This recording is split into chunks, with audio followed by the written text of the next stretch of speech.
Mei, was suchst denn? Ja, jetzt habe ich mir extra 3 billige Lesebrillen gekauft, damit ich gewiss immer eine finde. Und jetzt sind sie alle weg. Schon langsam glaube ich werde deppert. Boah, ich sag dir was. Ich muss unbedingt was für meinen Arsch tun. Ich koche für ihn und mache ihm die Wäsche. Das wird aber gelungen. Ja, was denn? Also die jungen Leute sind irgendwie schon viel aufgeschlossener als unsere Generation, gell? Wie meinst Ja, die Tochter von der Susi hat geheiratet und da hat er ihren Namen angenommen. du? Das darf die ja nie machen. Ach so, warum jetzt nicht? Ja, ich will ja doch nicht Petra heißen. Das passt ja überhaupt nicht zu mir.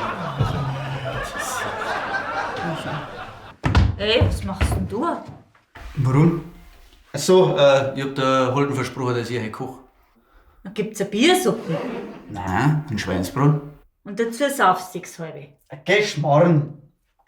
Einer ist doch für die Sauce.